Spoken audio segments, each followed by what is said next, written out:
What is backfire? Backfire is caused when unburnt fuel still in your exhaust system is heated to the point of ignition, causing an explosion at a point that's not in your engine. This explosion is what causes that popping sound when accelerating, decelerating, or when starting up your car for the first time on a cold morning.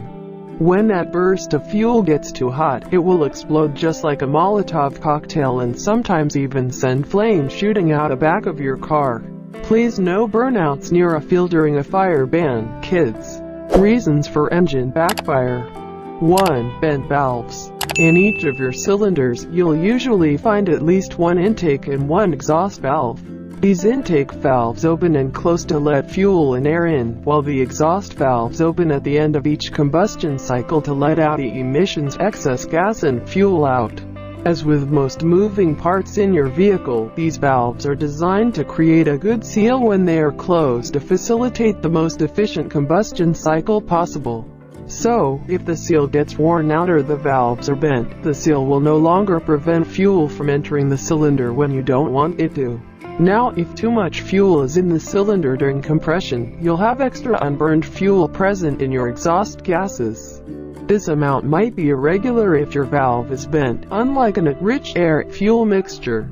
Luckily for you, the cause of your backfire is probably not bent valves, as this is a very costly fix at your local mechanic. Also, since bent valves are usually the result of an engine timing problem, you'll find that your timing belt or chain is broken before your valves lead to a backfire. 2. Bad ignition timing. Hopefully, your spark plugs will only fire when both of your valves are closed so you can get the most efficient burn possible. However, if your ignition timing is off, you'll burn your fuel when one of your valves are still open or closing, leading to a disproportionate amount of fuel expelled through your exhaust system. If you have too much unburned fuel moving through your red-hot headers, they'll ignite, causing an explosion to pop through your exhaust system. 3. Rich air-fuel mixture. If you have too much fuel in your air-fuel mixture, it's called running rich. In order to maintain the most efficient combustion in your engine, you need to have the perfect air-to-fuel ratio.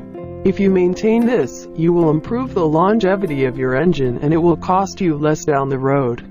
However, if you have a rich air-to-fuel ratio, then you'll send too much fuel into the cylinder, which will result in an incomplete burn. As with the above examples, too much fuel will be left unturned and sent out the exhaust valve. This excess fuel will ignite in your exhaust, causing a loud pop that you can hear from your driver's seat. When this pop occurs, you're creating a break in the exhaust flow, which will give you a momentary lapse in acceleration, which you can definitely feel. Your car might feel sluggish and you won't be able to street race as well. Remember, an efficient engine is smooth and a smooth engine is fast. 4. Lean air-fuel mixture. If your fuel injectors are clogged, your fuel filter is dirty, or your fuel pump is failing, you will probably develop a lean air-fuel mixture in your combustion cycle. By lean, I mean there isn't enough air to burn all of the fuel in time for proper combustion. It's all about maintaining the proper balance of air, spark, and fuel. If one of those elements is lacking in any way, your engine will throw a check engine light and you'll have excess unburned fuel popping its way through your exhaust system.